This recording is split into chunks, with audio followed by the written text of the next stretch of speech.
nós vamos encontrar muito mais coisas em comum agora falando do cinema e da televisão nigeriana e brasileira.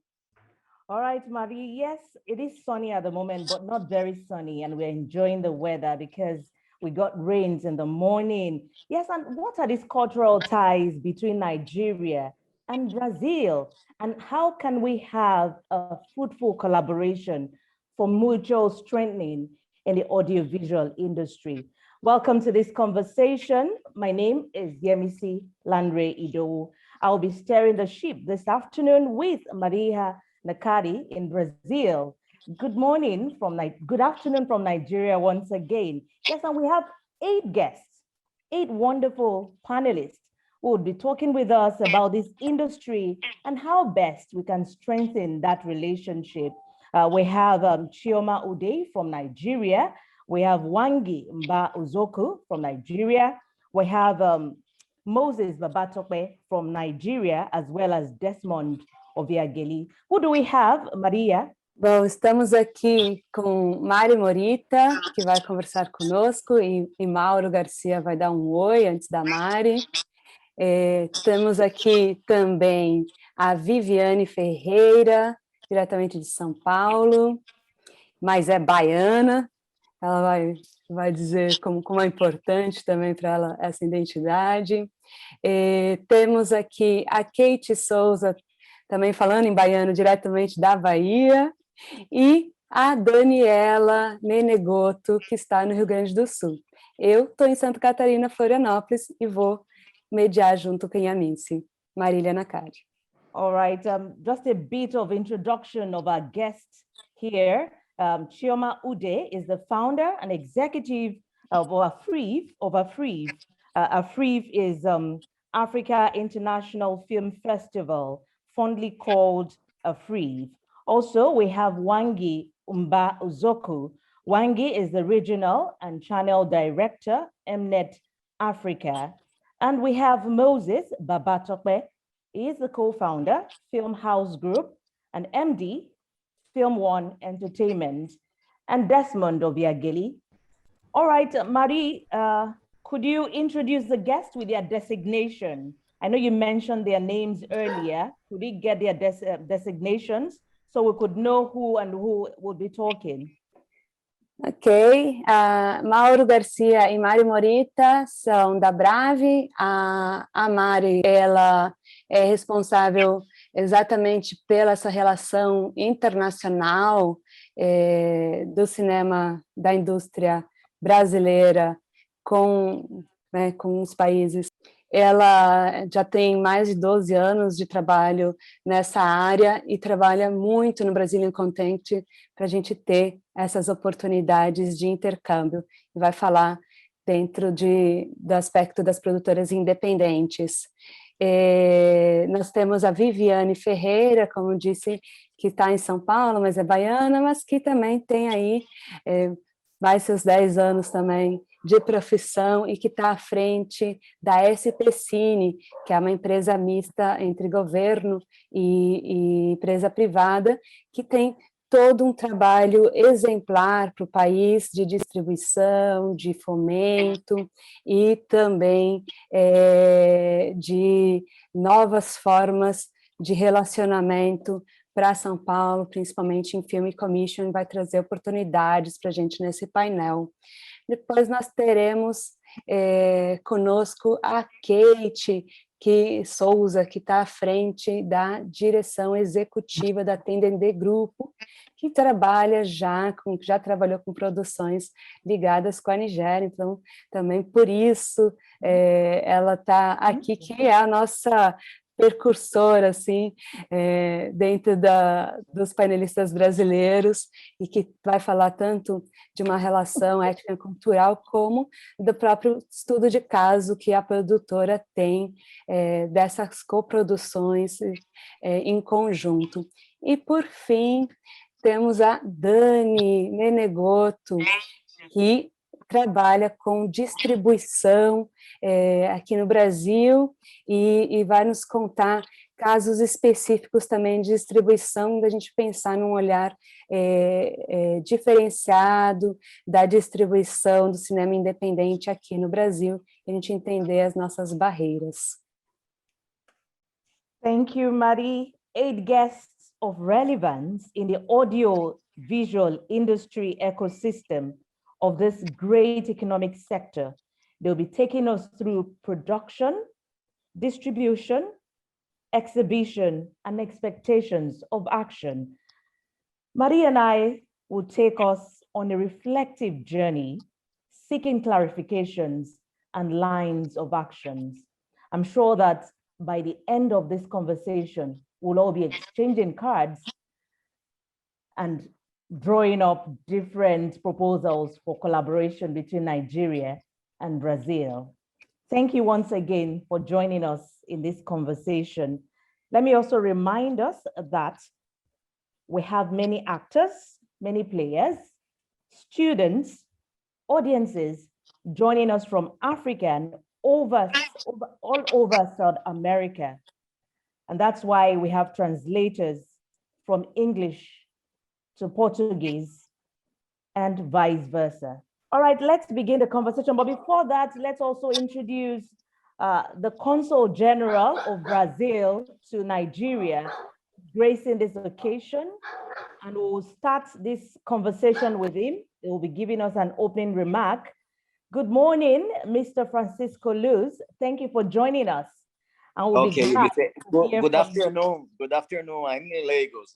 Oh, good afternoon. I'm glad you're here with us. That's why I think I prefer to speak in English, because I think it will diminish the time for translation. Okay, of course, for the benefit of my Portuguese-speaking colleagues, I think I decided my guys prepare a nice opening remarks, but I think I'm gonna skip it because after hearing for some things that what you said, I'm trying to make it way shorter to give more time for the other people to speak.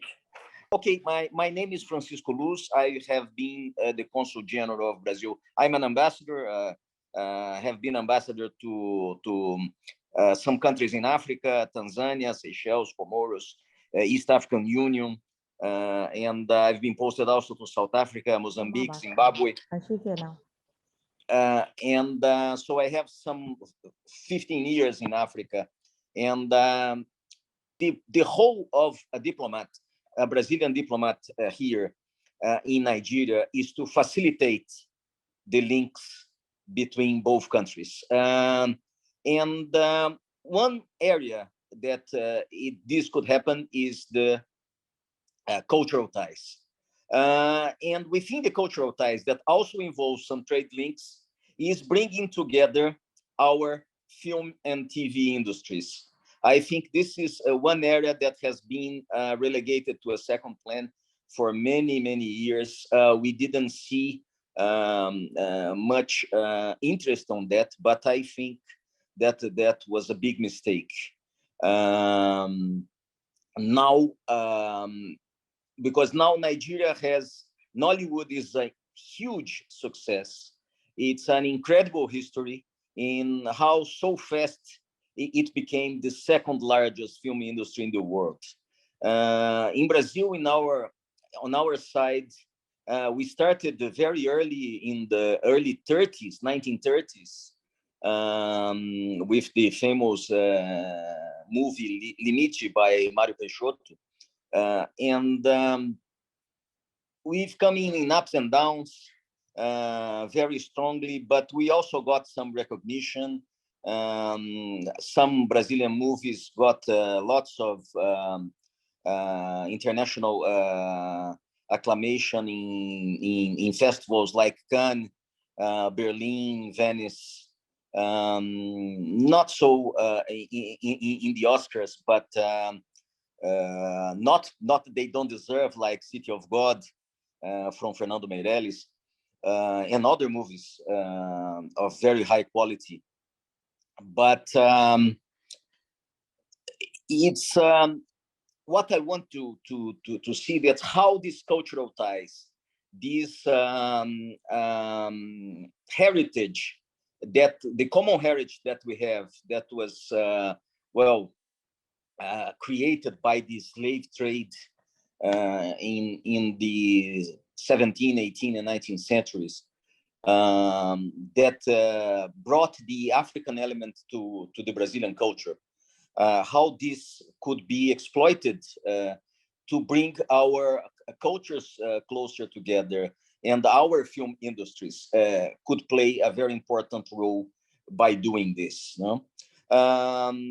Some parts of Brazil, people, especially the Yoruba influence, is very strong. Like in Bahia, in Rio, people worship Yoruba gods. They eat some foods that are recognizable here, like the acará. In Brazil, we call acarajé. We will prepare and eat it in a similar way. And the Brazilians, and some of these Brazilians from African descent, they are able to reconnect with their African roots through these histories. And we have to bring these stories to the public. I think it's quite worth it to exploit this area. I learned yesterday by coincidence that Nigerian producer Rotimi Alakija is already working in a project that's called Bahia Yoruba Land, and I'm looking forward to see the final result. He started the first part of the production. He already, it's all financed, and some of the shots are already taken, but he's still working, and I think he still needs some collaboration to finish the work. He's planning to, he was supposed to work by now, but because of the pandemics, he still has to continue production. And on the other side, I think could be an interest on Nigerian productions in Brazil through distribution. And we have to see how the industries can exchange notes and cooperate to improve the quality of their productions, working together, co-productions, not only films, but also TV series, documentaries, soap operas. There are the potential I see. It's very great, and the consulate is here to facilitate in which ways we could. We don't access. We don't have financial capabilities, but we can matchmake, help people to find the producers and the people that finance these activities in both countries. I think this is a work that the consulate can gladly do, and I can spearhead here with my small team, but very committed to do this. And also, I think I would like to see a bigger participation of Nollywood movies in the Brazilian festivals. Not only Rio, São Paulo, but Brasilia, Florianopolis, I think, has also an important festival. So what I can wish now is that our discussions today in these sessions could unravel opportunities between both our countries and provide a platform for exchange of ideas between these leading Nigeria and Brazil production and distribution companies and professionals. I wish you all the best. We're here to support your efforts and to help in any way we can. That's my main message, Marilha and Yemisi. So that's it. Thank you very much for the opportunity. Thank you, Ambassador. Obrigada. De nada, Marilha. It's a pleasure. Muito obrigada. Espero, então, que a gente tenha a colaboração para poder ter uma delegação nigeriana aqui brevemente, pós-Covid, e para a gente fazer negócios pessoalmente aqui também. Muiwa, que está na produção desse evento, que é uma pessoa que está há 5 anos em contato comigo exatamente nessa esforço de aproximação Nigéria-Brasil, já montou uma delegação e, infelizmente, a delegação teve o visto negado para vir no evento, aqui que eu faço um festival de cinema no sul do Brasil, e a gente falou, vamos mostrar dentro da Nigéria como tem essa relação, de fato, profissional, para que isso não ocorra de novo no futuro e que eles possam vir e a gente virar mais negócio. Faz 4 anos, acredito, mas o que é importante é que o próximo, eles poderão, né, estar aqui, a gente vai continuar aqui com esse painel lindo e que nos vai dar novas oportunidades aí para a gente continuar. Todo o setor do audiovisual é um setor muito perseverante, né, que trabalha muito para continuar, então, com certeza, a gente está aqui nesse esforço exatamente para que a gente tenha essa nova oportunidade. Ok, podem contar comigo. I mean, Maria said it all. Thank you once again. My pleasure. Ambassador, we appreciate your opening remarks. Yeah. But you know, we didn't want to hear about you not having funds, right? Yeah. It's true. But I'm glad that you say you're making yourself available and spearheading the move to bring about this collaboration between the two countries. I'll try my best. Thank you. Yes, earlier, Ambassador talked about the cultural ties, and I heard something like akara and akaraje in Brazil. That's interesting. Really, it is. Yeah, it's a common street food in Bahia. And it's like an industry that ladies from Bahia that make a living out of selling acarajé on the streets, and they are quite famous. People, when they visit Salvador, one of the stops is to eat acarajé in one of these famous ladies that are all over the city in Salvador.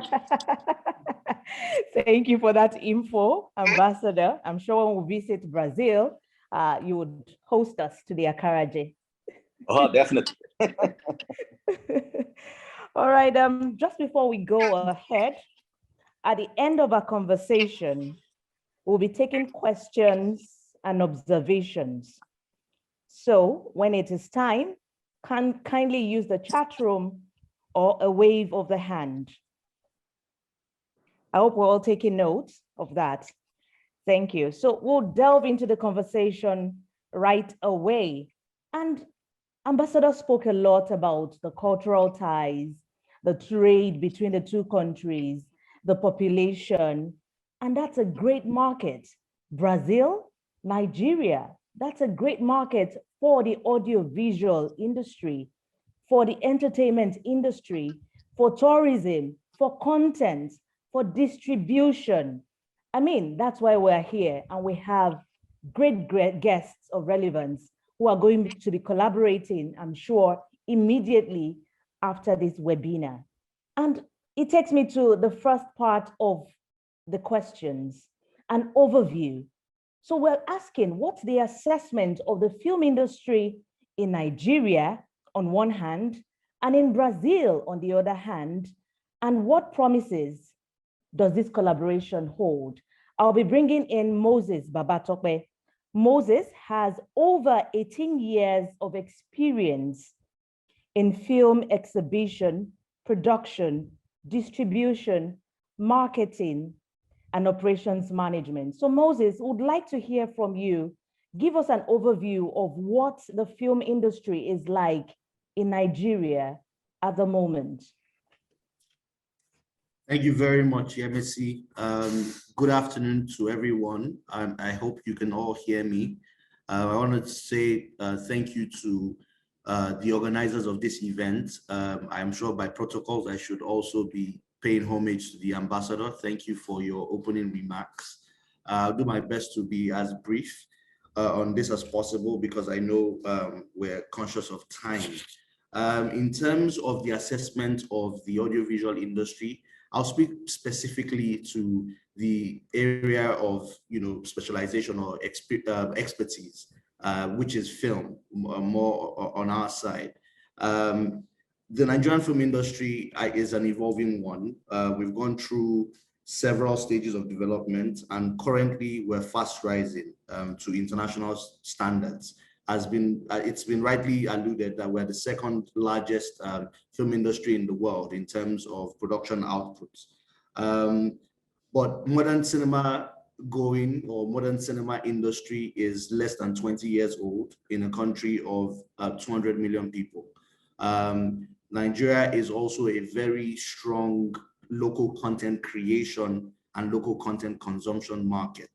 Our transition has been from the home video sector, where it was DVD, VCDs, and little of television, before our very great partners at DSTV and Africa Magic came to really transform things in the early 2000s through the Africa Magic channels, getting Nollywood content to the rest of Africa and indeed globally.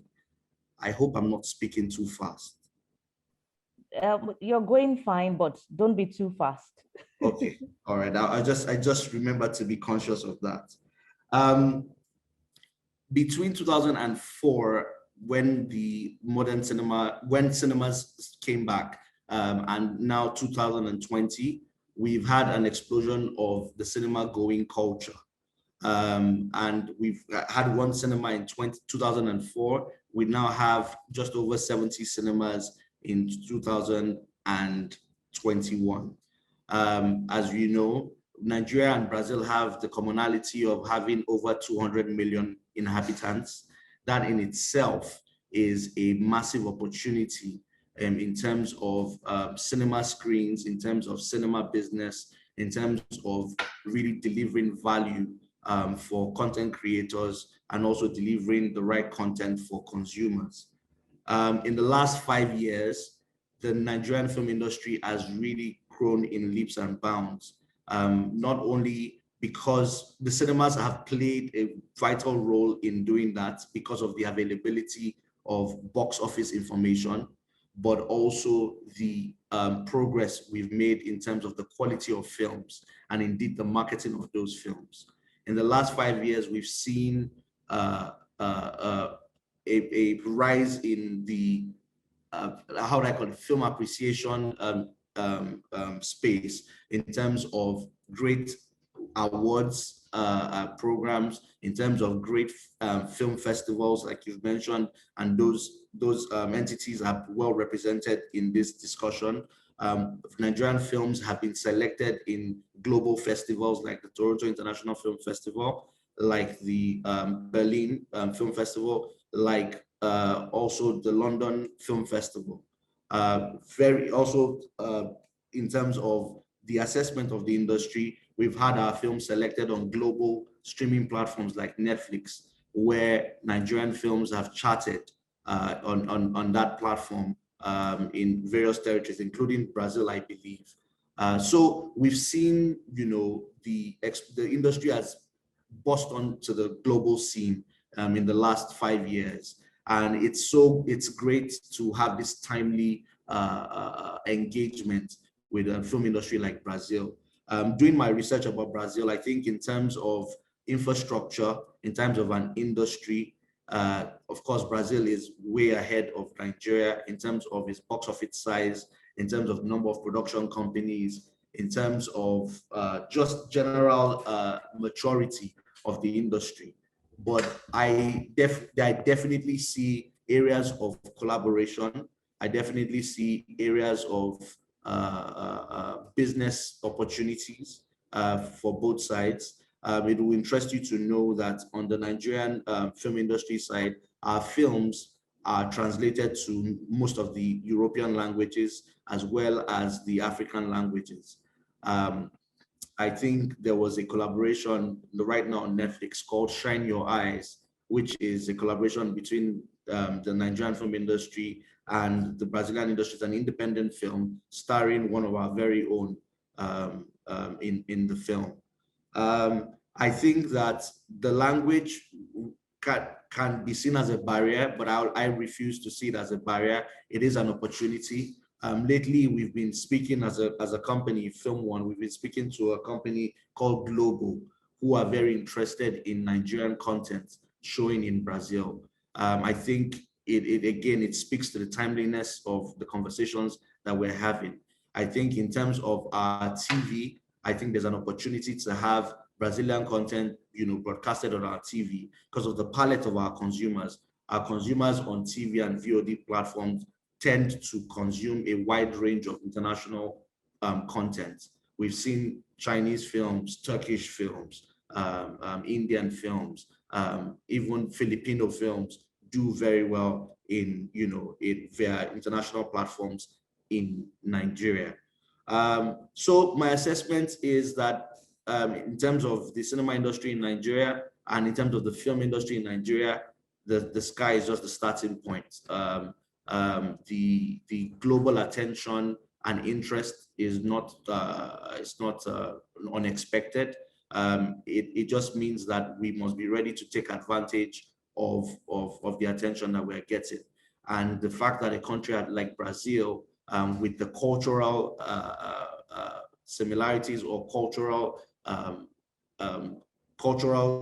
inclusion and cultural things that we have in common, I think that it's a great time to discuss how we can leverage on our population, leverage on our tradition, leverage on the moment where technology has found a way to bring us together well. So I would stop at this point in terms of that assessment so that others can speak. Thank you. Thank you, Moses. Thank you. I mean, using your word, the industry has burst on in the last 5 years and opportunities abound. I mean, I'm very optimistic as well. And I want to believe a lot is in there for our Brazilian and Nigerian audiences. Now, Marie, I'm sure Mari has also got something to talk to us about here on the overview of the industry, the film industry in Brazil. Já tinha até desmutado aqui, Yemisi. Com certeza, a gente escuta com muita felicidade as palavras de Moses e vê essas barreiras exatamente como modos que a gente tem que trabalhar para superarmos e podermos transformar esses dois mercados em mercados comuns, né? Como foi dito, a população é muito ampla. Nigéria, com certeza, tem uma grande vitória em ser a segunda maior potência em produção, com Hollywood, e nós acredito que o Brasil pode aprender muito também com a Nigéria, nessa forma de produção e nessa forma de consumo do audiovisual dentro do seu próprio país. E para dizer um panorama aqui, né, do Brasil, eu vou chamar duas pessoas para o lado brasileiro começar a contar também das nossas oportunidades. A gente sabe que a Nigéria teve também filmes que foram recebidos aqui no Festival do Rio e na Mostra de São Paulo muito bem, ou seja, a gente também já está com um olhar de recepção dos filmes, mas que no público comum ainda pouco vemos, mas vamos entender um pouquinho mais esse panorama durante todo o painel. Por favor, Mário Garcia e Mari Morita, se apresentem. Oi, bom dia, boa tarde. Marilha, Yemisi e todos os nossos convidados aqui, embaixador também, Francisco. Eu acredito muito, né, e por isso eu queria saudar a organização desse encontro, porque eu acredito muito nessas ações bilaterais, né? E eu estou entendendo aqui, até do que o Moses nos relatou de início, e a própria Yemisi na sua abertura, de que a gente tem uma oportunidade nesse momento em que a gente tem uma distribuição global por conta do avanço tecnológico. Então, a gente tem uma oportunidade única, talvez, de cooperação, e eu espero que os resultados e encaminhamentos desse encontro aqui os resultados sejam no sentido de uma agenda de trabalho ainda nessa pandemia, enquanto a gente não está de volta às telas, enfim, a gente tem uma oportunidade aqui de construir um relacionamento conjunto, e eu tenho certeza que a Mari, que cuida de todo o nosso projeto internacional, Vejam que a associação, a Brave, representa hoje 670 empresas, né, em 21 estados brasileiros. Então, é um grande conjunto de empresas produtoras que podem fazer essa aproximação, esse intercâmbio, não só na produção, mas também encontrar meios de distribuição. A Viviane, com certeza, vai falar da experiência da SPCINE, que tem uma plataforma também pública, a única plataforma pública do Brasil de distribuição. Então, eu acho que o resultado aqui, principal aqui desse encontro vai ser uma construção de uma agenda de trabalho, e eu e a Mari estamos à disposição para construir essa agenda de trabalho. Bom trabalho a nós aqui. Eu deixo com a Mari, que a Mari vai apresentar aspectos mais objetivos aqui. Muito obrigado. Obrigada, Mauro. Obrigada, Marília, e obrigada, Yemisi, pela introdução. Agradeço pela realização desse evento e faço das minhas palavras as palavras do Moses e do que a gente estava conversando antes, que esse aqui é o primeiro passo para a gente conseguir trabalhar juntos, é a primeira de muitas ações, né, para a cooperação entre o Brasil e a Nigéria. Eu trouxe alguns números também para falar um pouco, que eu não sei exatamente quanto todos da audiência estão familiarizados com o audiovisual brasileiro, o tamanho do mercado, como é que funcionam as coisas por aqui. Então, nesses 5 minutos que eu tenho, eu vou ser bastante breve, tentarei não falar rápido também para não atrapalhar a tradução. Bom, como já foi dito, né, a população nigeriana e a população brasileira são muito semelhantes em termos de grandezas, né, por ali ao longo dos 200 milhões de habitantes. Eu trago alguns números aqui da pulsante produção audiovisual que nós temos no Brasil hoje. Como o Moses estava comentando, a gente tem números bastante significativos e bastante que chamam muito a atenção, que vou fazer um recorte aqui para todo mundo ter uma ideia. Então, assim, os últimos dados que nós tivemos da indústria audiovisual brasileira, ela traz para a gente que ela teve um crescimento de aproximadamente 8,8% ao ano, né? E ela contribui aproximadamente 4,5 bilhões para o PIB brasileiro. Então, ela tem uma participação relevante dentro, né, do universo cultural e do universo de produção audiovisual. Ela é responsável, a indústria audiovisual, televisão e cinema, por mais de 300 mil empregos diretos e indiretos, e são ao todo hoje aproximadamente 12 mil empresas brasileiras trabalhando com produção audiovisual de diversos setores, né? Então, enfim, não só televisão e cinema, que a gente tem uns outros relacionados a eventos e outros números assim também. Para entender também como é que funciona essa produção brasileira realizada aqui hoje, né? Como a gente teve um marco na mudança, né, do mindset de produção no Brasil, que foi o ano de 2011, com a aprovação da Lei 12.485, que a gente chama aqui para ficar mais fácil, de Lei da TV Paga, né, que trouxe a regulamentação do mercado de televisão a cabo e paga no Brasil. Assim, grosseiramente falando, até então a gente tinha bastante produção cinematográfica e não tinha tanta entrada das produtoras independentes, né, no universo da televisão paga. Então, essa lei faz esse corte para justamente regular e conseguir. E uma das grandes mudanças que essa lei trouxe foi a entrada da produção independente realizada por produtores independentes na televisão paga. Então, isso mudou completamente o mercado audiovisual brasileiro, com a entrada de novas produtoras, dando possibilidade para mais empresas, né, 12 mil empresas, né, não todas estão produzindo para televisão, mas mais empresas produzirem para esse ambiente. Então, isso trouxe uma pluralidade, uma diversidade, né, nas telas da população que tem acesso a esse tipo de conteúdo.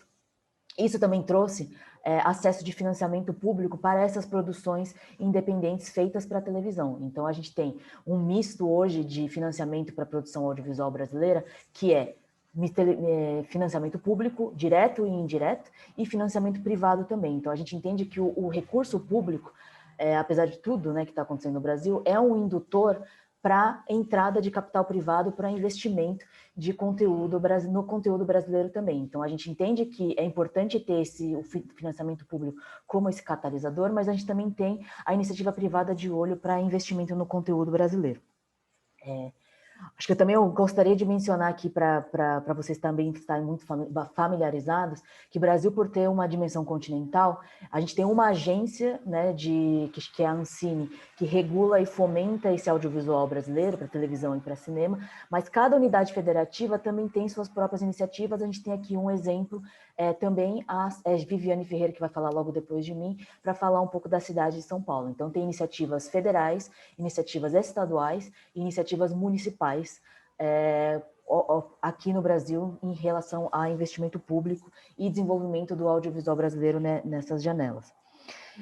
Eu também trouxe um recorte aqui que acho que é legal colocar, que o Brasil tem hoje ativas, atuantes no país, 46 plataformas de streaming, que é um número bastante significativo, porque muitas dessas plataformas, algumas são brasileiras e muitas delas são internacionais também, elas atuam na produção de conteúdo original. Então, existe uma oportunidade, está tendo uma movimentação bastante grande, direcionando, né, de um shift, né, de produção para essas plataformas de conteúdo de streaming também. E a gente tem 91 canais pagos.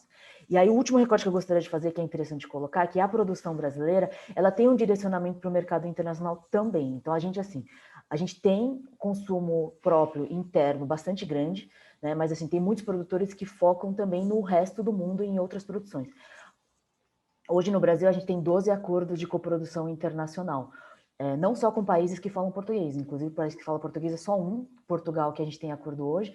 Então assim, como o Moza estava falando da questão da língua, a língua não é uma barreira, é uma barreira, mas assim, por meio desses acordos de coprodução, a gente entende que as produções podem ser brasileiras, mas feitas em outras línguas também, e isso, de certa forma, facilita, ou já é um caminho, né, um recorte do caminho para a internacionalização dos conteúdos. A gente tem acordos com países de língua inglesa hoje, que é o Reino Unido, e a gente tem com outros países que também não falam línguas, vamos dizer assim, majoritárias, como é o caso de Israel, né, como é o caso da Alemanha, como é o caso da Itália. Então, assim, eu queria trazer esse recorte, assim, a gente tem interesse, a gente trabalha para construção de parcerias, para construção de cooperações. Nós temos muito interesse, né, de nos unirmos com as produtoras e os produtores nigerianos para que mais parcerias possam existir nesse sentido.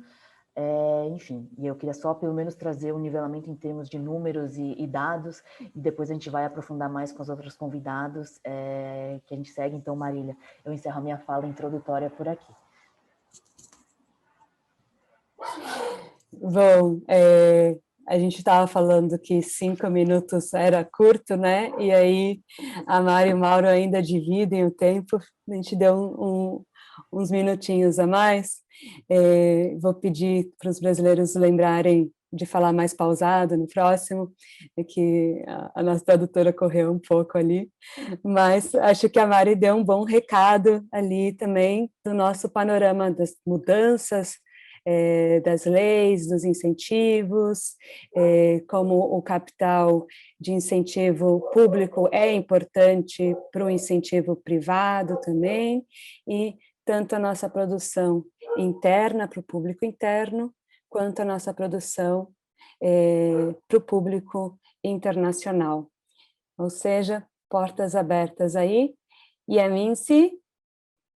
Yes, thank you, and thank you, Maria, as well, for those opportunities. And you've been able to tell us a lot of ways by which Nigeria could come in and collaborate with Brazil. And I'm happy to hear that Brazil entertainment industry is being funded by the state.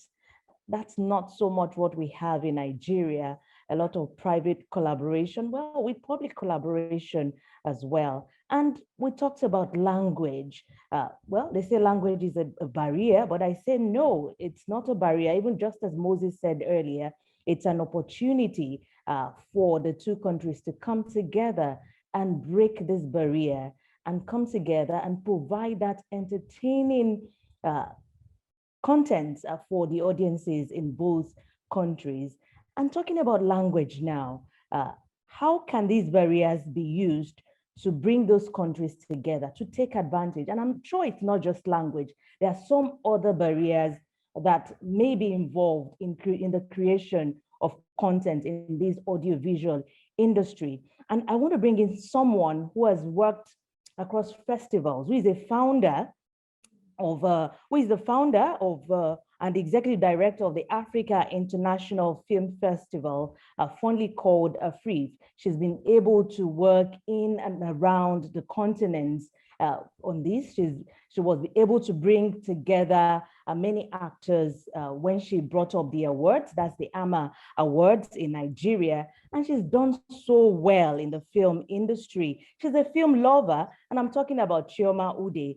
I'm sure she has a lot to tell us about breaking these barriers and how to take advantage of this for content creation for both Brazil and Nigeria. Well, thank you for having me on this wonderful platform. This is the time really to talk about co-productions and collaborations, because we always say that Africa is now, but it's more like Black Africa is now. So it goes beyond just being African. The film festival this year, the theme is Africans for Africa, right? But we're collaborating and pulling in Blacks in Colombia, Blacks in America, Blacks in Brazil, and there's a reason for all of this. The barriers are now huge advantages. The stories are exhausted in the America, in Europe, in all those advanced countries. Now they're looking to us. So what pulls us in, especially with Brazil? We have commonalities, we have culture, food, we have similar stories. So basically, it's those stories they want to hear, they want to see. If you go, the trend right now, especially in Nigeria, people love South Korean movies. But guess what? The South Korean movies, they're in their language, yet we love it. We've gone from Indian movies to loving Turkish movies. Now we're at South Korea. So at the end of the day, it's not about the language, it's about the stories. And they want to hear our stories. Better still, we should be telling our stories. Thanks to subtitling. But the main issue right now is how we tell our stories. What are our stories? In the festival, every year it's just continued to increase the number of participants we have. So last year, because of the pandemic, we didn't hold the festival. But in 2019, we watched and saw countries like Djibouti come on board. I mean, countries that have never participated, and it was the first time really joining festivals. We didn't understand their language, they didn't understand us, but we understood the commonalities which is in our stories. So it's very important that we understand the originality, what people are looking to hear, what people are looking to see. It's not about copying other cultures and bringing it in films. It's not like being American or being European. It's not going to work. We need to tell our own stories and be in sync with who we are. Bringing people together in the festival is very, very key for us. We need to understand each other. We need to know each other. We need to talk more. And that's what festivals bring to the fore. It's a great platform for distribution. I'll give an example. Moses is very key to the festival because of course, every time we work with his distribution network, which is the cinemas, he might not be there a lot, but people come and ask for him. They want to hear his stories. People want to hear different stories around Africa so that we can pull ourselves together. People want to hear how the Black Americans did it so that we can pull ourselves together. Black America wants to know how the rest of the Black world is coping. How are they doing? What are they doing in films? How can we relate? How can we be together? So with festivals, really, it's that platform that pulls in everybody, regardless of language, which is, it's a big topic in terms of barrier, but clearly it is not at all. People want to know how we distribute. People want to know what people are looking to see and find in movies. So basically, I would always say to people, please come to festivals, because it's that place where you see yourself, where you see people of your own kind, where you get to hear the stories that affect you. And when I say stories, I'm saying stories in relation to what kind of movies people want to see, how you distribute these movies, how you get financing. It's very key. In also being global, you have pulling the different platforms and also people who've really succeeded. So we have, of course, white race there who have succeeded in Hollywood or thereabout. They know more about financing. They know how films are distributed. So we pull them in to aid our stories and, you know, our own cinema to be more global. Basically, that's all I have to say for now in terms of distribution, film festival, and barrier in language. Thank you so much, Chioma. We got you loud and clear. Originality is very key. From what you said, we have to be original. Exactly. So that someone in Brazil can know what's happening in Africa. I mean, we shouldn't be copying ourselves or copying what the Western world is showing, but we should show what Africans or who Africans are. Thank you so much, Chioma. Later on, Wangi will be talking to us about distribution as well as perception of the audience. What do the audience actually also want to see? She would buttress more on that point on content creation, especially because she's been involved in languages and all of that for the Africa Magic Channel. We'll bring her on, but let me get to Marie. Marie, who's next? Vamos então falar com a Viviane Ferreira, que Mari inclusive já citou aqui, e que acredito vai complementar também bastante a fala da Chioma, do desejo dessa relacionamento e de fortalecimento do cinema com identidades, né, éticas também, e a partir que ela agora ocupa a presidência da SPCINE, que é um grande modelo para a gente aqui no Brasil, de uma empresa jovem, mas uma empresa que é privada e pública, e que transformou bastante o São Paulo enquanto receptor de novas produções internacionais e também modelos tanto de distribuição como fomentos, pensando a particularidade de relacionamento com o público. Viviane Ferreira, por favor. Olá, Marília. Bom dia, todo mundo. Acho que agradecer ao FAM pelo convite, pela possibilidade de juntar a todos e todas aqui. Agradecer a Brave pela militância incessante, de garantia aí de uma proeminência internacional do audiovisual brasileiro. Enquanto ouvia, né, os parceiros e parceiras nigerianos falando e dessa aproximação, né, cultural que existe entre a população brasileira e a população nigeriana, me lembrei que em 1978, né, o cineasta nigeriano Ola Balogun esteve no Brasil, né, entre 76 e 78 para a realização do filme A Deusa Negra. E ali foi um grande esforço, né, tipo, e realizadoras audiovisual negro no Brasil para receber Ola Balogun e garantir a realização daquela obra, né, que acabou se tornando um clássico tanto nigeriano quanto brasileiro, em função aí dessa cooperação entre profissionais e empresas dos dois países. E isso nos ensina que esse esforço que a gente está tendo aqui de estabelecer diálogos, ele é antigo, né? E ele é ancestral.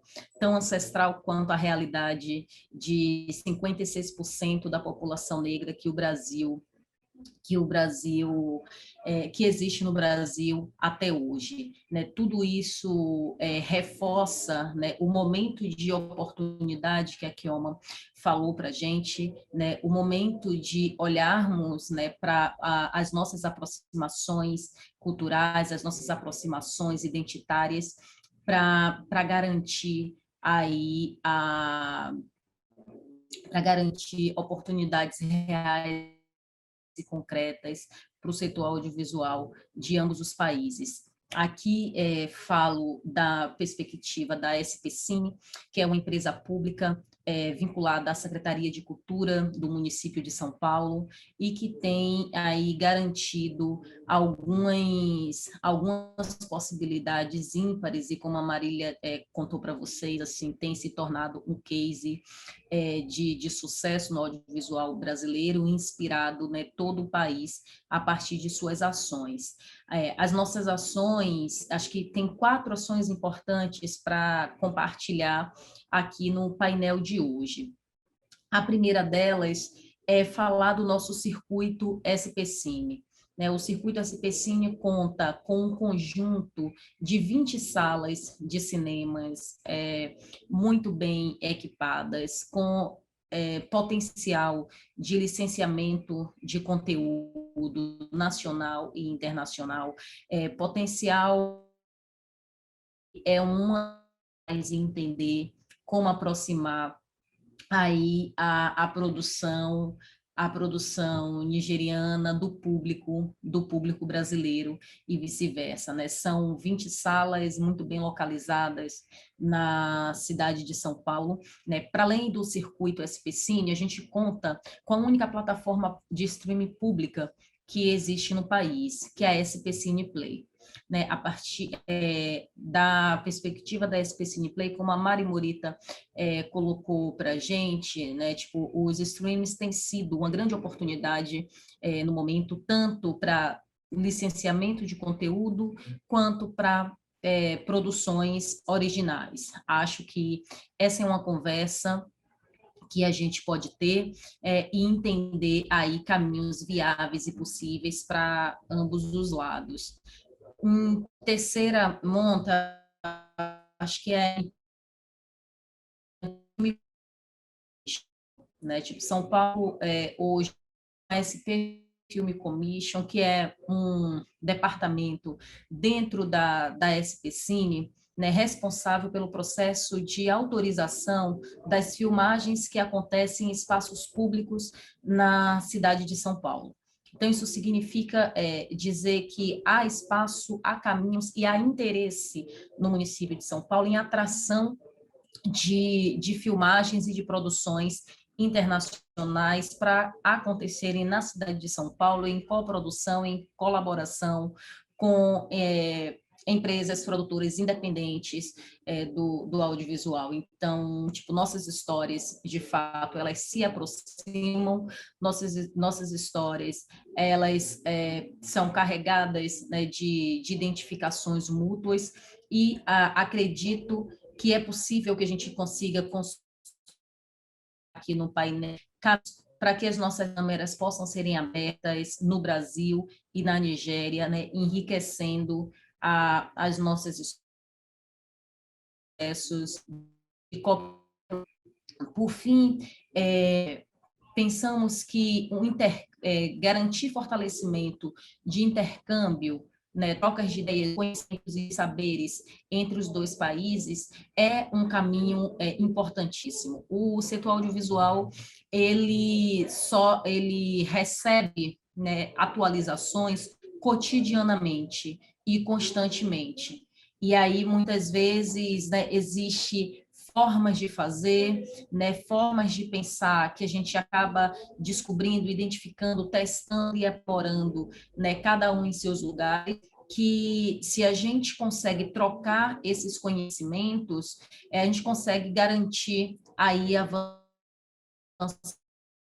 juntos bem mais depressa. Então, assim, a Nigéria ficou ali uma tecnologia em torno do crescimento de Nollywood, da expansão de Nollywood, que muito interessa os cinemas identitários, por exemplo, no Brasil, né? Tipo, no Brasil a gente conta com os cinemas negros, com os cinemas indígenas, com os cinemas produzidos por mulheres, todos eles, né, cinemas identitários, e talvez Nollywood possa nos ensinar bastante em como produzir esses cinemas em grande escala. E, obviamente, o poder público ele precisa se manter como parceiro, né, se manter aí como um fiador primeiro para a garantia dessas ações, né? Para concluir, tentando me manter aqui nos 5 minutos e não dar muito trabalho para Marília, agradecer demais a oportunidade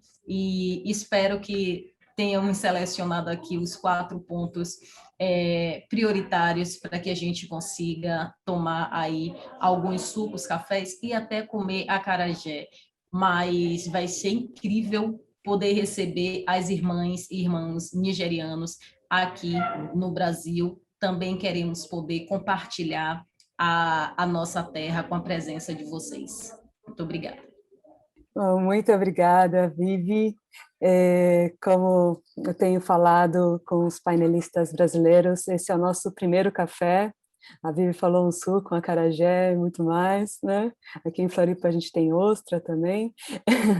Mas esse é o primeiro passo de aproximação, mas que logo mais a gente vai ouvir com a Keyti que já tem muita gente se aproximando, a gente a própria relato da Vivi de como existem outras ações ao longo do tempo, já de trabalho de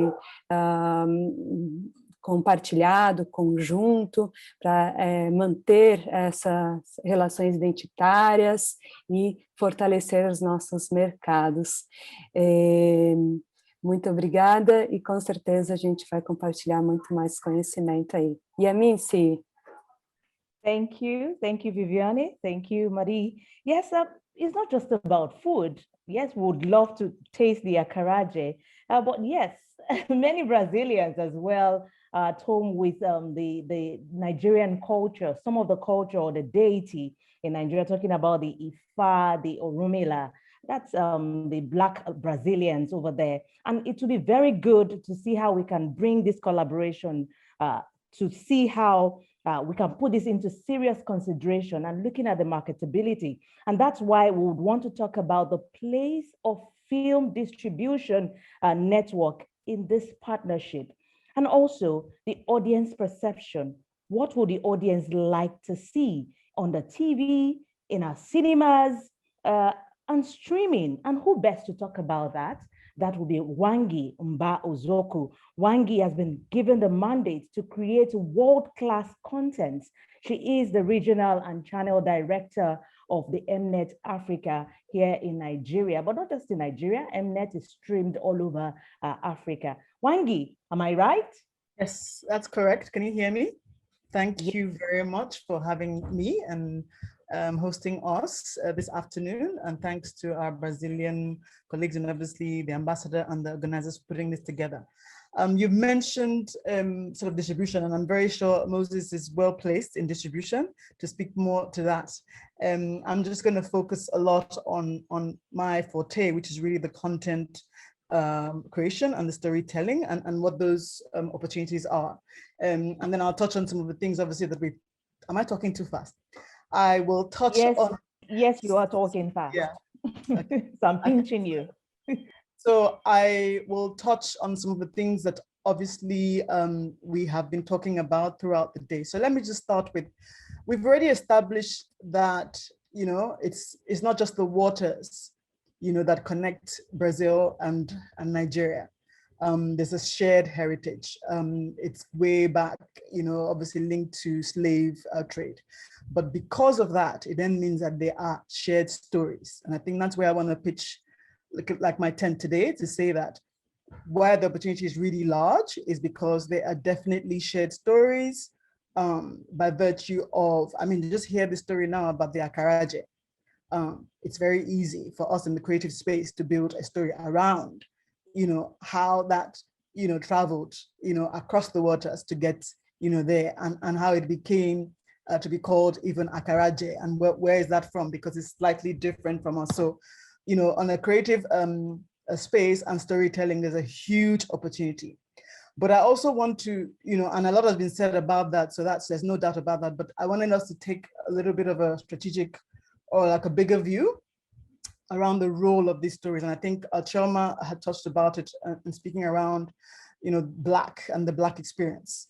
So, I mean, the Black experience is beyond Nigeria or Brazil. It's beyond even boundaries or cultures. There's a Black person of Black heritage in almost everywhere on all the continents. And the Black story resonates because it is a link to someone's history, someone's culture that was erstwhile unknown. And that's why it's a gold mine for stories. The other thing around, we talk about being Black is that people are now, through stories, finding their, like a shared identity, what I call a diasporic identity, meaning that you have Ghanaian Americans, Brazilian Americans, Canadian, Nigerian, South African, Dutch, people identifying as being across, not from just one nation. So there are a lot of Brazilian Nigerians who identify with that culture, not just because of the slave trade, because they know that they have ancestors on the other side and they have grandparents or second cousins and things like that. So I think for us, in terms of that story, it's great. And I hear the initiatives around the government and the support that Brazil gets. And ideally, one would have thought that there would be, co-production treaties in place by now within countries like Brazil and Nigeria. But, that doesn't stop us. Nollywood has grown outside of itself. Despite itself, it has grown. Nothing stops us from these collaborations between filmmaker to filmmaker, producer to producer. Chioma had talked about the festival being a meeting point of such minds. And we obviously at MultiChoice and Africa Magic and M-Net are big supporters of that festival. So there's opportunity for us to, as individuals, take the initiative, without necessarily waiting for that support, which may or may not come. I know there are one or two things, in the offing, but having said that, the stories are strong enough for us to be able to, leverage this shared culture, shared heritage. And the second part of storytelling, which is very important to me personally, and I think to us on the M-Net table, is around the role that our stories play in the knowledge sharing, in the insights, in highlighting who we are and giving us as Black people all over the world an identity. And I think that those things are bigger than just entertainment. I think those things are more around, first of all, the way technology is going and the way things are, people will probably watch before they would read, even though we push and we encourage reading. A big way now to share some history and some knowledge and some historical facts that help ground the young generation is really through these stories. So beyond just entertainment, there's a real role for these sort of collaborations around history, shared cultural heritage. This story around the slave trade, I'm very sure there are many people who don't know this story, that there was actually a migration, a time when Nigerians literally migrated, and there's a whole community, in I think it's by here, a whole, where there are people that look and may even speak, like me. And that's like not just entertainment, that's more of an insight, and it gives me, conviction and identity that whether I'm sitting in Australia or I'm sitting in Canada, I actually have a sense of belonging, that this is bigger than us. And I think that just brings me to sort of the whole thing around, it's about cultural diplomacy.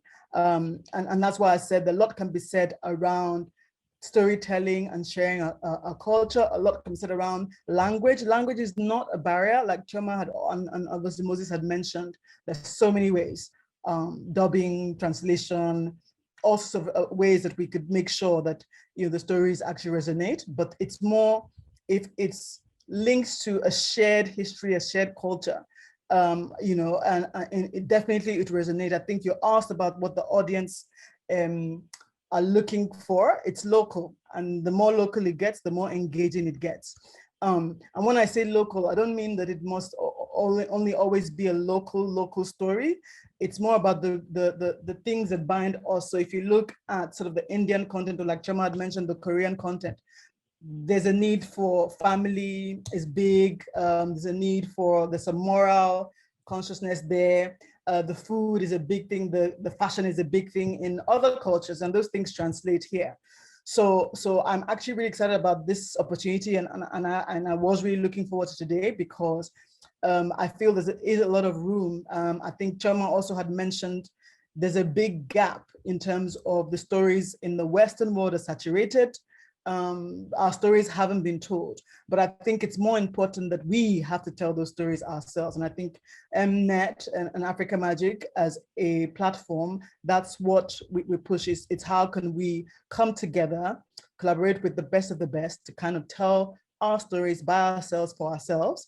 But what we know is that the globe wants those stories as well, because not only are there Black people over, they're tired of their stories. They want real, authentic stories, and we are the ones who have them. So if we dig in, deep between Brazil and Nigeria, and I dare say, it's not even Nigeria, like they're parts of West Africa.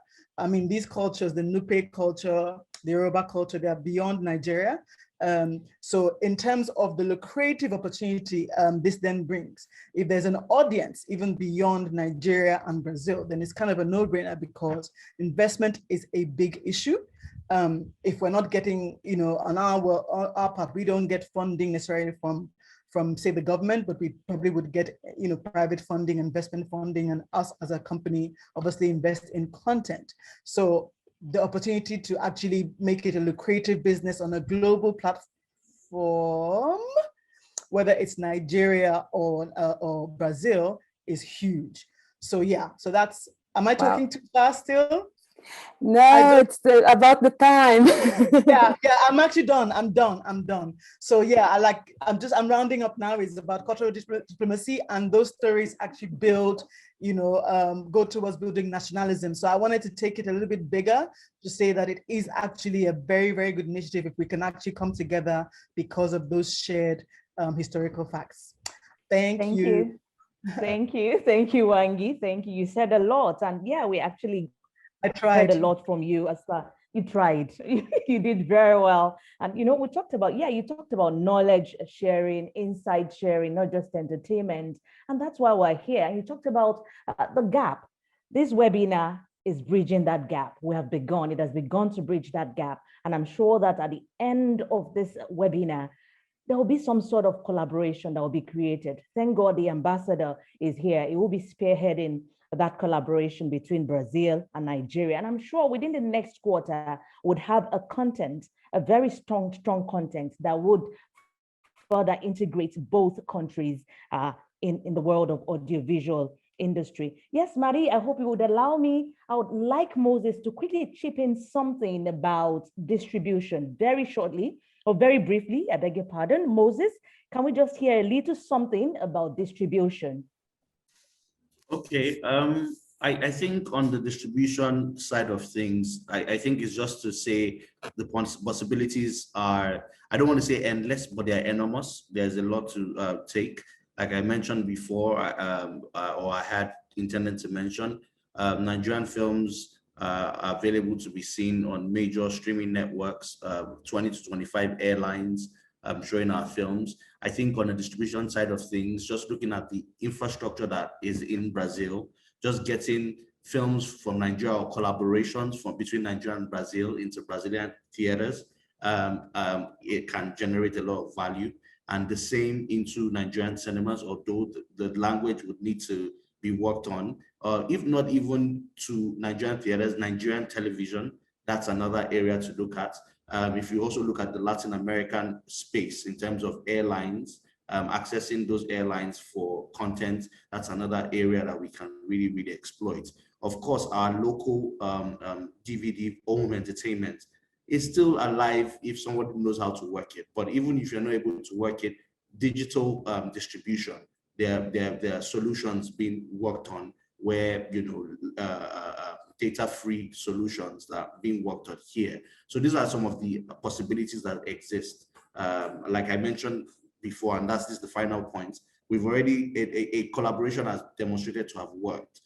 Shine Your Eyes, selected in a major film festival on Netflix, a lot more arty. I think there's a scope to do something a lot more commercial, where it's a mixture of the languages and can connect both markets together. Thank you, Moses. Thank you for sharing the insights. Well, investment, I know Wangi talked about investment, which is also very key, especially in Nigeria here. Well, Desmond will be talking about that later. Marie, who's next from your end before we come back? Sim, todos querem compartilhar muito, porque queremos certamente ir adiante nessas colaborações, como o próprio evento né, foi criado, pensado exatamente em a gente unir forças para superar todas as dificuldades da economia e da economia do audiovisual com a pandemia mundial. Mas a gente tem aqui um caso já também que está acontecendo, e Keyti vai contar mais para a gente sobre a experiência da produtora, do grupo, na verdade, Tem Dendê, diretamente da Bahia, que trabalha com produções e que pode nos contar muito mais já da experiência da execução dessa parceria em coprodução. Keyti, por favor. Olá, obrigado, Marília. Bom dia a todos no Brasil, boa tarde a todos na Nigéria. Um prazer estar com essas pessoas aqui, prazer estar com vocês e ter ouvido tantas pessoas maravilhosas terem falado aqui sobre essas possibilidades de compartilhamento e de produção entre os dois países, que eu acho muito importante. Eu, particularmente, pessoalmente, eu sou uma apreciadora do cinema nigeriano. Tenho assistido muitos filmes de Nollywood na Netflix, que eu acho que as plataformas de streaming elas têm colaborado muito com essa difusão, né, com essa internacionalização de produtos de outros países e de outros continentes. Então, eu tenho assistido muito conteúdo de África, e especialmente de Nollywood, e acompanho bastante. Então, já é um interesse pessoal meu nessa área. No Brasil, eu atuo diretamente como diretora executiva na Tem Dendê Produções, então eu trabalho na produção, no investimento, né? Então a minha área é de estar diretamente ligada à operacionalização e à execução de uma obra, ou seja, o investimento, o financiamento, como é que a gente vai financiar, que tipo de editais, de onde vem essa verba para que a gente consiga fazer uma produção.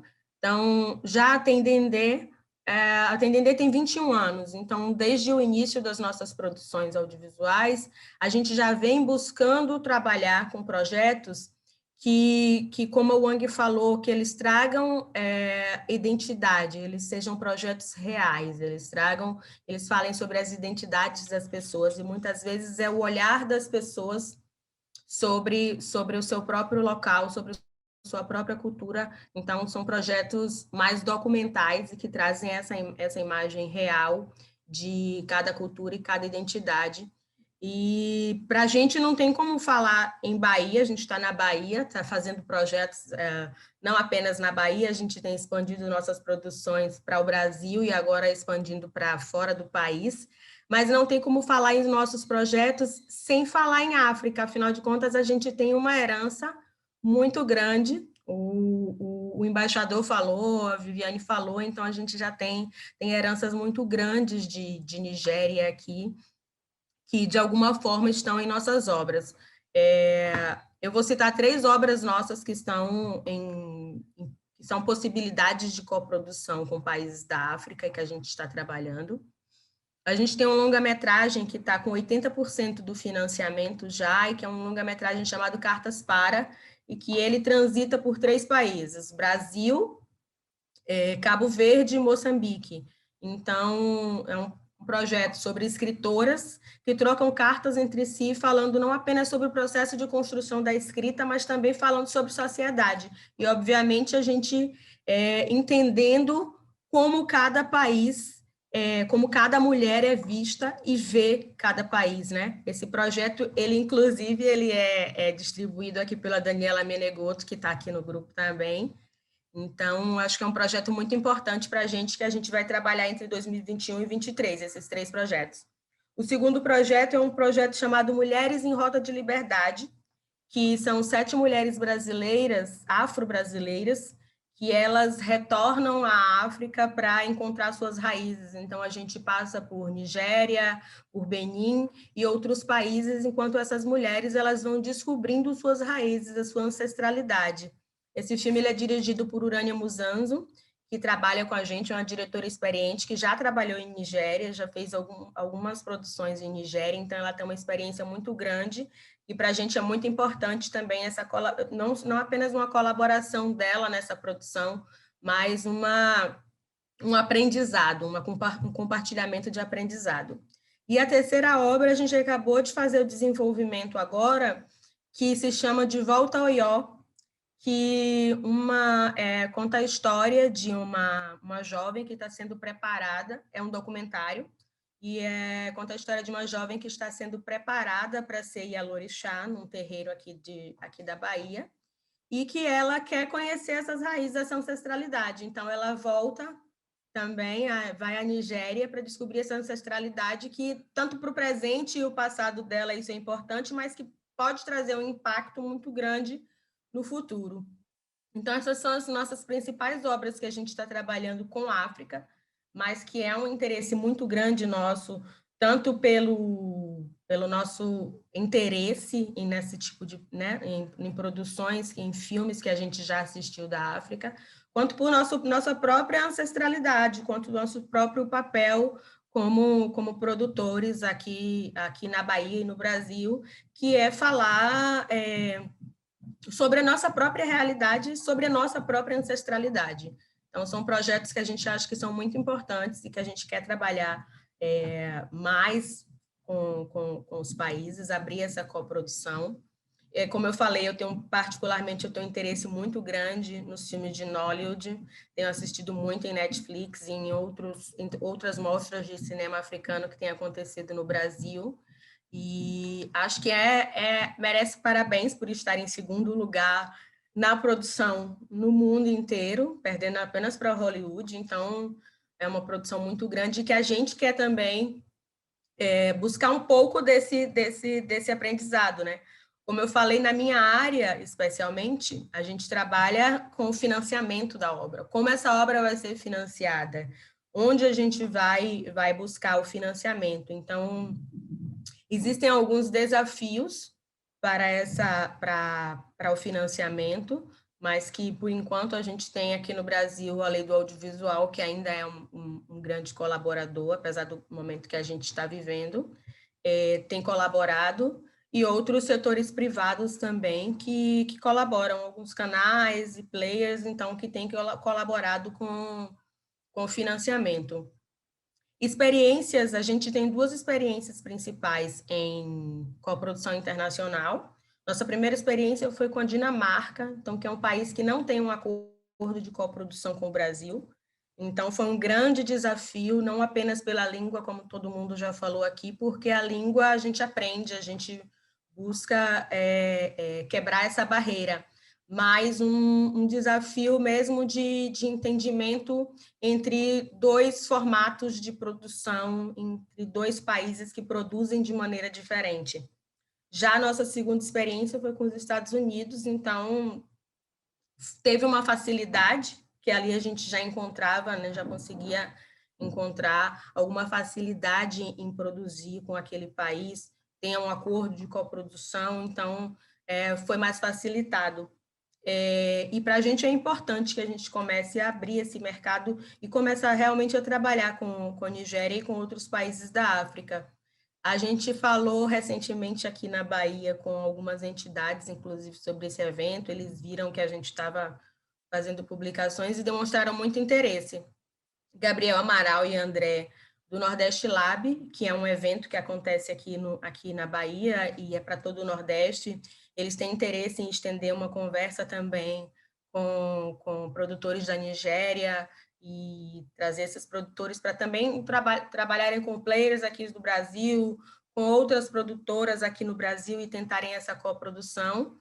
E a Diretoria de Audiovisual da Fundação Cultural da Bahia também demonstrou bastante interesse em continuar essa conversa. Eles têm trabalhado muito com articulações e possibilidades de inserção, seja através de cotas ou de indutores nos editais que vêm sendo lançados aqui na Bahia. Então, eles têm muito interesse também em continuar essa conversa, que é uma conversa para além da Tem Dendê. A Tem Dendê tem muito interesse em continuar essa conversa e abrir uma coprodução com a Nigéria, e até porque nós vamos gravar lá entre 2021 e 2023, a gente vai estar no país fazendo uma gravação, mas para a gente é importante também que essa delegação, como a Marília falou, seja possível aqui no Brasil, seja possível que realmente produtores da Nigéria possam vir aqui, possam não apenas mostrar suas produções, mas mostrar como produzir, até porque são dois modos de produção que eu acredito que tem algumas diferenças, e falar mais sobre Nollywood, mostrar mais sobre essas diferenças que a gente tem visto aí nos produtos de Nollywood. Acho que é muito importante. Queria agradecer em nome da Tem Dendê, em meu nome, a participação nesse evento. Noise now. Algum ruído? Talvez era o celular, não sei. Não, acho que talvez tenha sido meu celular que está aqui do lado. Mas é isso, agradecer em meu nome, em nome da Tem Dendê, dizer que estamos abertos, a gente gostaria muito de compartilhar essas informações, esse modo de produção, de como a gente tem trabalhado aqui, compartilhar com a Nigéria essas heranças que foram trazidas para cá, essas heranças que a gente carrega, essa ancestralidade que tem aqui na Bahia, como o acará, o acarajé e outras heranças que foram deixadas, e compartilhar agora falando em audiovisual, em cinema, em TV, e trabalharmos juntos em outras produções. Queremos muito, estamos abertos. Muito obrigada a todos, obrigada. Obrigada, Keyti. Certamente a gente já tem desdobramentos aí para novos encontros, né? O embaixador já mandou mensagem aqui também, que está marcando uma reunião para a gente falar da continuidade, então estamos abrindo as portas para os próximos cafés aí. E a mim, temos ainda 2 convidados para falar, e a gente já está chegando nos 90 minutos. Yes, just two, and this one is very key. I'm talking about investment. Without investment, without funding, how best can we have a good content, a good production? And yes, talking about trade as well. Of course, this collaboration is for us to be able to improve trade relations between Nigeria and Brazil and improve the economy of both countries. And talking about investment, who best can talk to us about that? Desmond Ovbiagele. Desmond has worked for over a decade in investment banking in Nigeria before he exited and went for his passion, and he's been able to produce so many films. One of them, which is very popular, is The Milkmaid, which he also wrote and produced and directed. He also debuted his very first film, which is Render Passion. Sorry, I beg your pardon, Render to Caesar. And Desmond will be talking to us about how best to fund this project after this collaboration, and how we could have great content and improve trade in Nigeria and Brazil with our content. Desmond, it's good to have you join us. I'm not sure they can hear me. Can you confirm? Yes, I can hear you, but could you speak a little louder? Okay, I'll try. Good. Thank you for having me. And well done to all the organizers of this webinar. You mentioned the word investment, and yes, you're quite correct. I do come from an investment background, having spent a number of years in investment banking before making my foray into the creative industry. It's been an interesting journey. But as you said quite correctly, the lifeblood of any industry is investment, and the capacity of that industry to continue to attract investment will determine the extent to which it can survive and thrive. And the filmmaking industry is no exception. Nollywood, and I speak from the perspective of Nollywood, in which I happen to operate.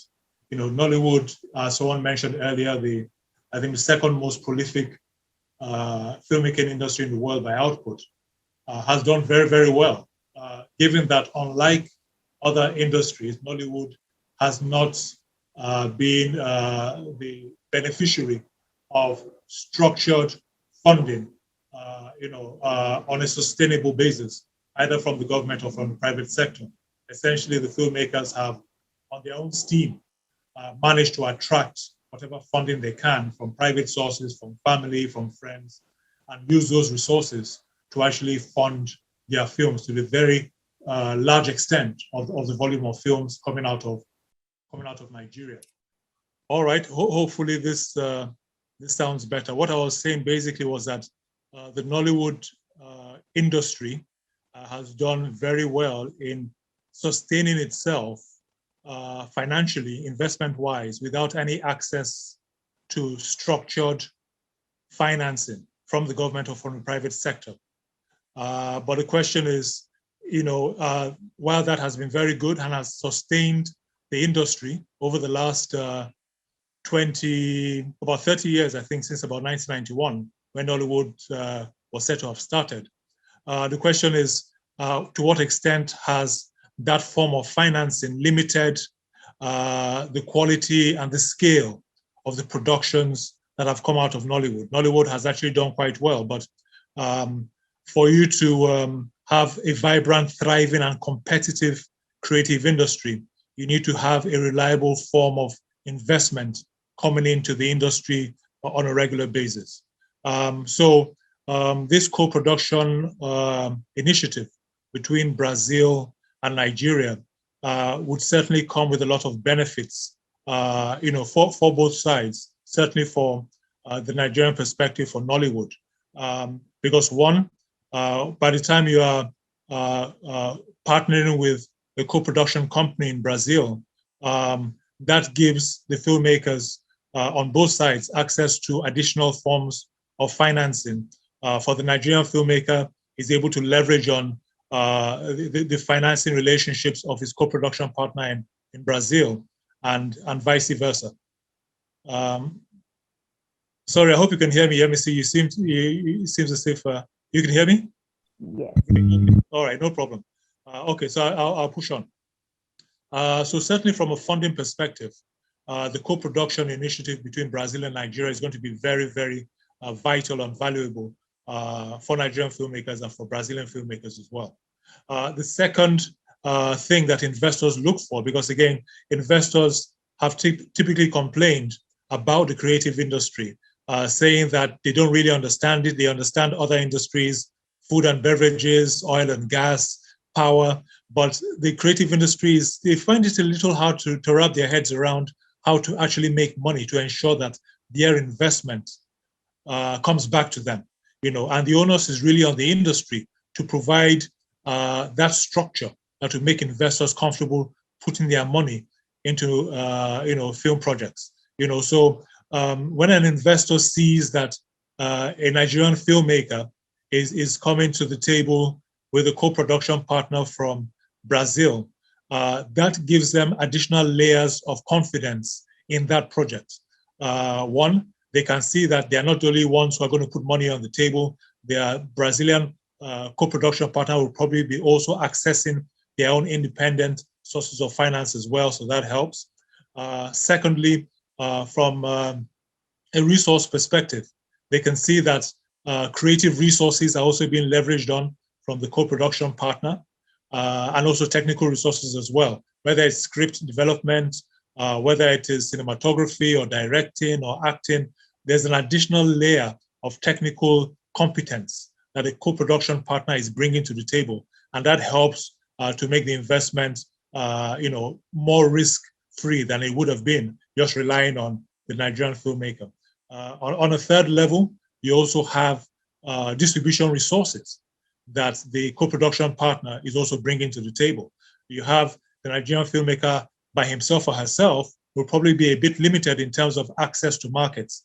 Obviously, the Nigerian market, probably some other African markets. But by the time you have a co-production partner from Brazil, you're talking about access into South America, just given the degree of influence that Brazil has in the continent over there. So that helps to make the investment returns, the investment potential of that project even higher, for an investor.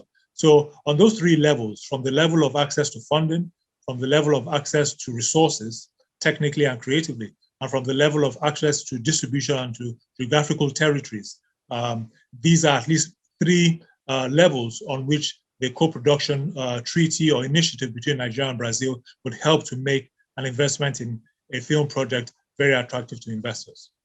Thanks a lot. Thanks a lot.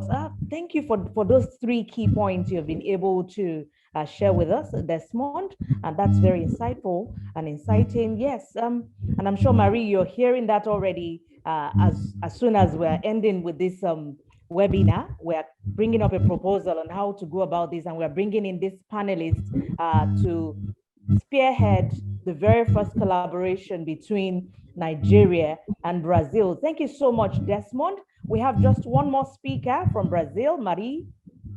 Muito obrigada, Desmond. Realmente já há outras perspectivas também da parte de financiamento e de distribuição, e para ouvir mais sobre distribuição, a gente tem a Daniela Menegotto, que trabalha com distribuições aqui no Brasil.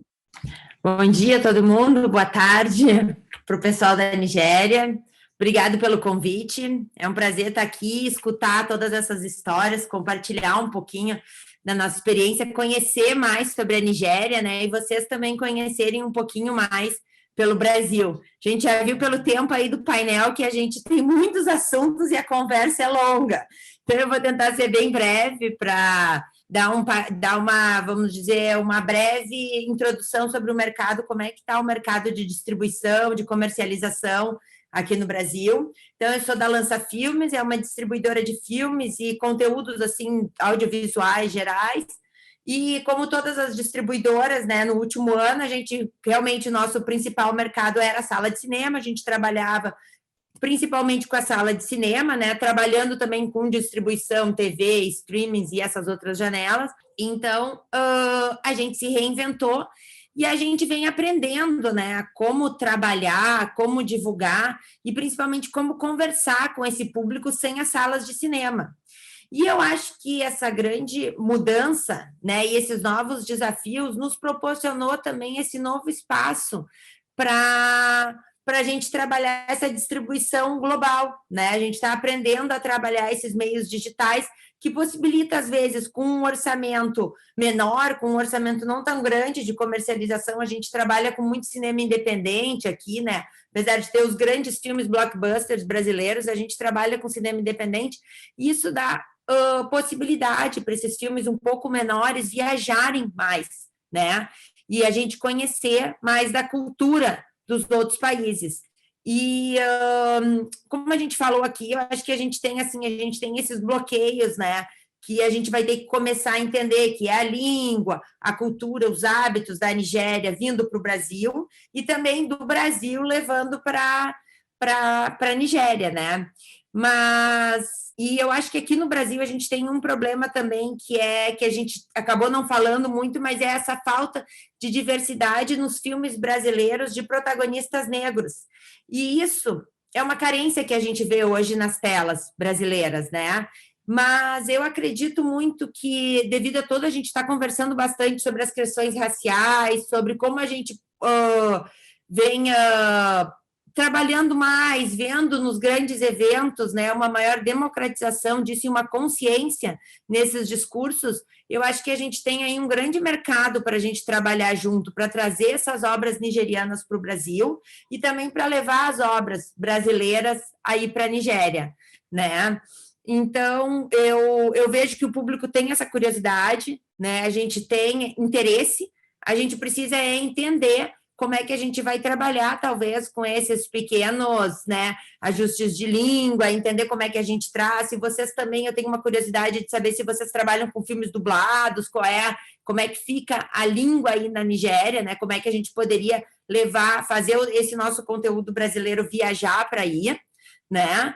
E eu acho que, assim, para finalizar, a gente tem, assim, vou contar um case que aconteceu falando desse novo mercado da gente não ter a sala de cinema, né? As salas de cinema aqui no Brasil estão praticamente fechadas há mais de um ano, né? A maioria delas, as que estão abertas, com grande restrição de espaço. Então, a gente pegou 2 filmes muito pequenos e distribuiu direto via um website. A gente criou um site e fez a distribuição, e eram filmes bem de nichos. Um era um filme católico e um era um documentário sobre italianos no Brasil. E super funcionou. A gente ficou foi um case assim, super interessante para nós como distribuidora e como aprender a trabalhar esses novos... Estou falando muito rápido, um pouquinho devagar. Como aprender a trabalhar esses novos formatos, né, digitais para levar esse conteúdo para o público. Então, a gente trabalhou diretamente esse nicho, que eu acho que talvez seja interessante a gente começar a trabalhar com esses filmes nigerianos, né, trazer eles para o Brasil através desse nicho, encontrar o público que já tem interesse e tem essa carência desse conteúdo, mostrar para eles, e a mesma coisa a gente tentar fazer com os filmes brasileiros aí na Nigéria.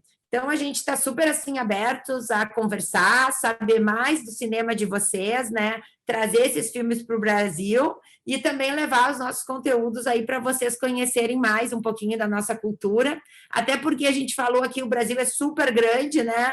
Então, a gente está falando desde lá da Bahia, do Norte, eu estou aqui no Sul, eu e a Marília, a gente aqui, a gente não tem muito acarajé, a gente tem aqui a chimarrão, que é uma bebida típica daqui, e o churrasco. Então, muito obrigado. Eu convido vocês, assim, a gente seguir trabalhando e conversando mais sobre os projetos, filmes e essa distribuição que a gente pode trocar. Obrigada, gente. Bom, muito obrigada, Dani. A gente tem aí um panorama e uma vontade, né, de trabalho conjunto. E aqui a gente vê essa vontade com o tempo que a gente já foi, né, só nas apresentações.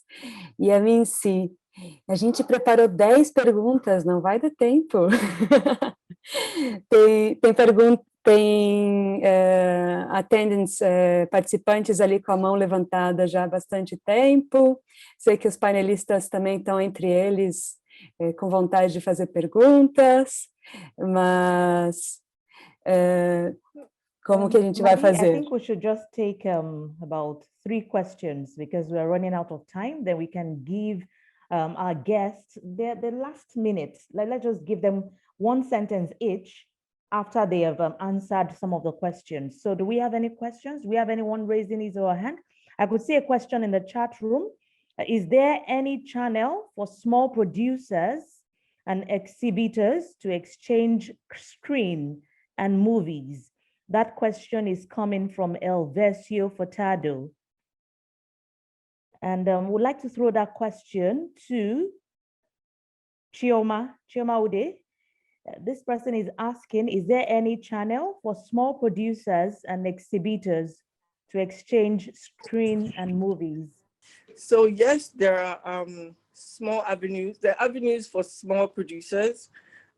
In Nigeria, there are streaming platforms that are popping up for small producers to showcase their work.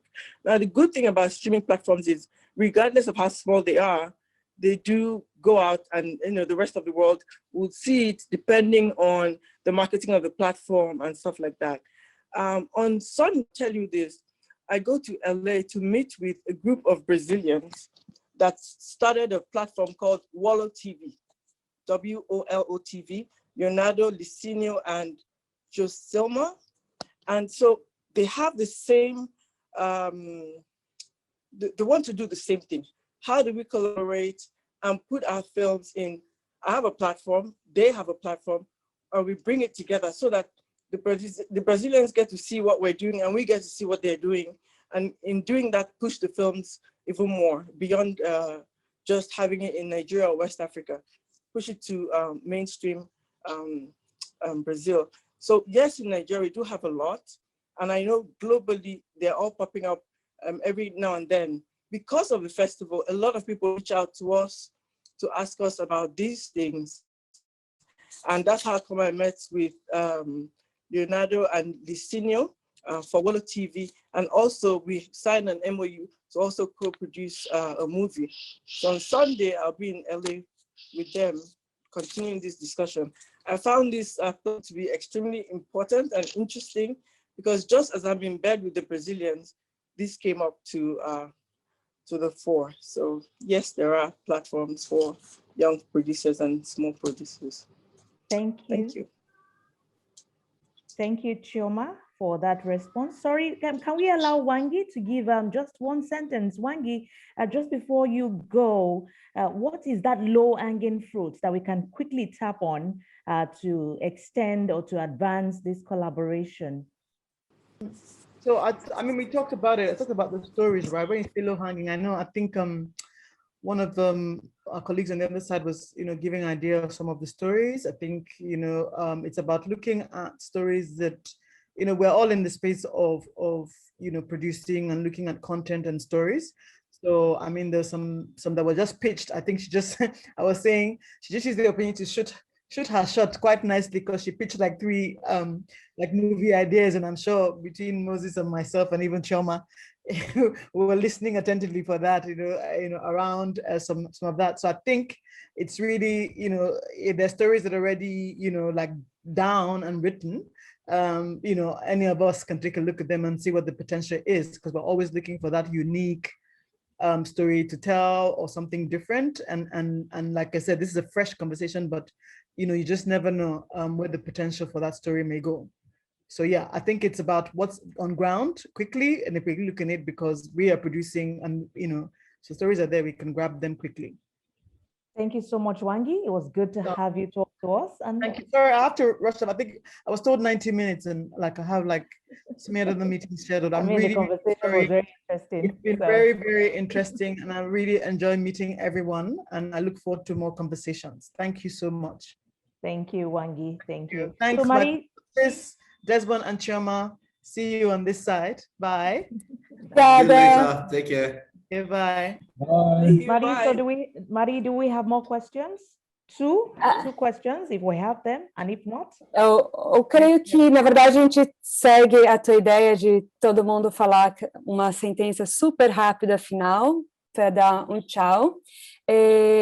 Coloco à disposição os canais do fã, vou colocar aqui no chat, fã de todos, que está junto com o Iwa organizando esse encontro, para quem quiser continuar a fazer perguntas, depois a gente conversa com os convidados, vê o que a gente pode atender dessas perguntas, né?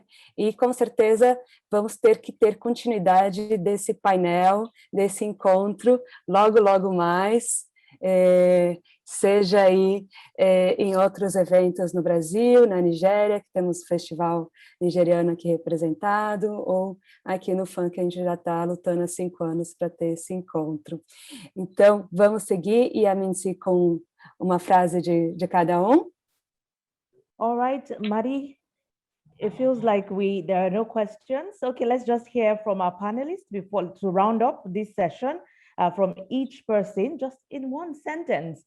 Wangi has been able to throw hers at us with what Keyti said last, with her pitching some of her stories.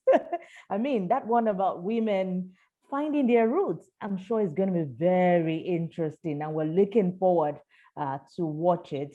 So let's start with Chioma said something earlier about answering to the question. So Chioma, let's start from you in one sentence, just one sentence. What do you think that low-hanging fruit is to kick off this collaboration?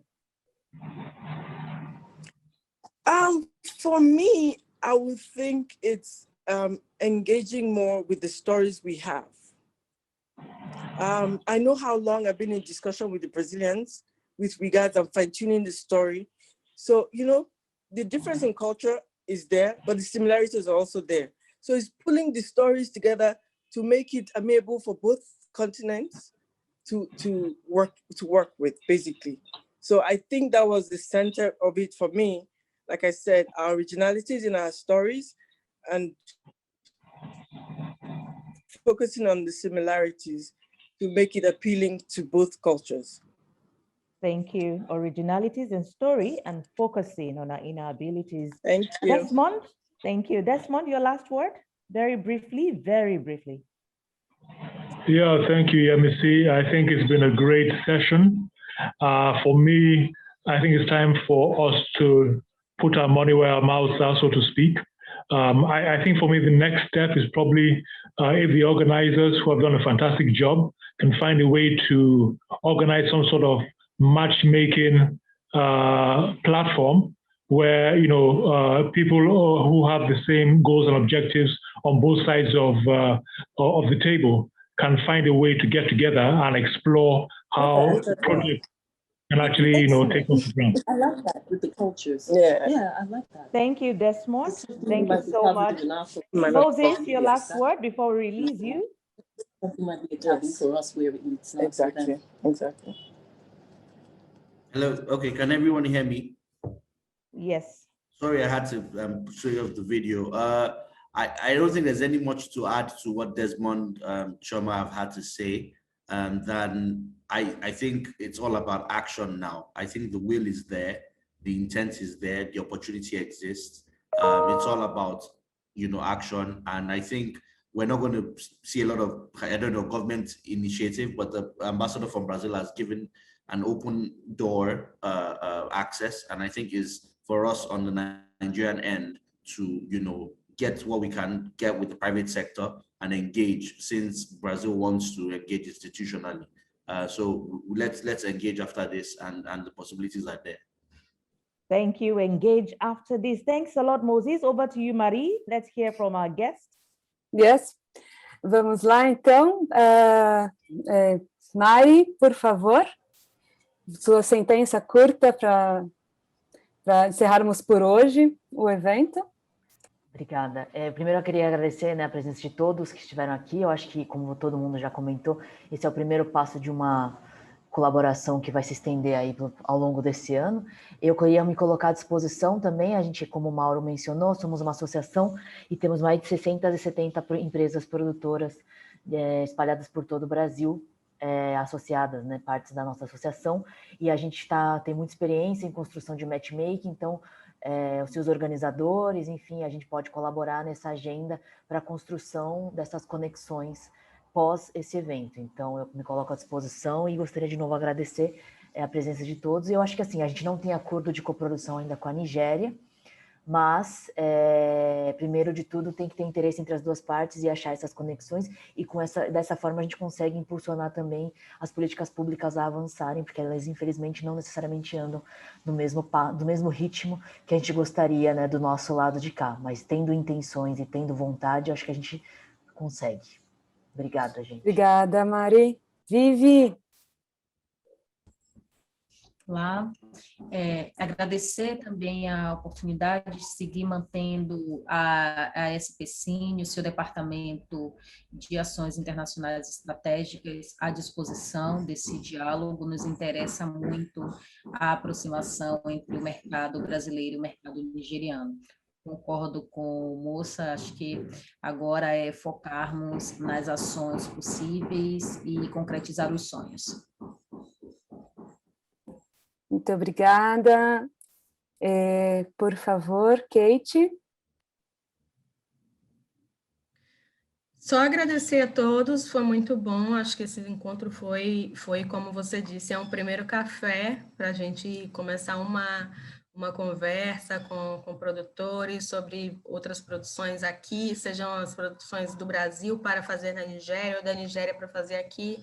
Então, é um primeiro café para que a gente tenha essa abertura de contato realmente. Acho que foi muito importante, só para Tem Dendê, para mim, acho que para quem estava aqui participando do evento deve ter sido muito importante também, conhecer um pouco mais sobre a Nigéria e conhecer o que a gente pode fazer para cooperar um país com o outro na produção audiovisual. E como eu falei, a diretoria do audiovisual da Fundação Cultural da Bahia continua aberta, à disposição para continuar uma conversa, continuar algum tipo de trabalho, e a equipe do Nordeste Lab também. Então, tomara que a gente tenha novos encontros com a Nigéria e que novas produções possam vir a partir daqui, novas coproduções. Obrigada, gente, foi ótimo. Muito obrigada. Agora. Dani? Então, pessoal, agradecer aí a participação de todo mundo, disponibilidade, né? E pelo tamanho do painel, pela duração dele, a gente pode ver como nossa conversa tem que continuar. Acho que saímos daqui todos muito curiosos, com dúvidas ainda para entender mais o mercado na Nigéria, vocês entenderem mais também o mercado daqui. E eu acho que a gente viu que a gente tem pontos muito incomuns, né? A gente tem essas histórias únicas que cada país produz e fazer esse nosso conteúdo viajar, fazer esse intercâmbio de conteúdos e entender como é que a gente vai financiar, distribuir e comercializar esse conteúdo aqui. Então, muito obrigada. Seguimos aí abertos para as próximas conversas e as ações, colocar as ações para acontecer. Obrigado, Marília, obrigado a todos. Muito obrigada. Yemisi. Thank you so much, everyone. Thank you so much. It's been interesting having you all. It was worth my time, and I'm sure it was worth yours as well. Thank you, and it's good to see you all and meet you, and I'm sure that we'll be meeting after this. Yes, Marie, I'm sure we'll be meeting after this. My motivating moderator. Thank you. All right, before we go, let's have a final word from our organizer, Laika Media, Muyiwa Ojo, to talk to us, just very briefly. Okay, good afternoon, everyone. It's been a pleasure to be part of this afternoon. Like they say, the journey of 1,000 miles starts with a step. So we took a step in 2016 at the Gramado Film Festival, and that is where I met Maria. It's been a great opportunity to meet you, Maria. You've been a fantastic friend and a colleague. I want to thank you very much. I also want to thank the directors of Laika Media. Immediately I discussed with you and I discussed with my director. They gave their express permission. And it's gratifying to know that they're interested in this. They want a sustainable and enduring partnership and collaboration. And that is the reason why we said, okay, let's set this up and let's see what we can do to bring this discussion forward. I want to thank Yemisi. Yemisi has been a very wonderful host. Moses Babatokwe, I thank you. The first time I mentioned it to you, never turned me down. You asked me to send all the details. Wangi was excellent. Every now and then she will ask me, send me text. Thank you, Wangi. Thank you, Chioma. Chioma, thank you so much. I appreciate you. Thank you for coming on board.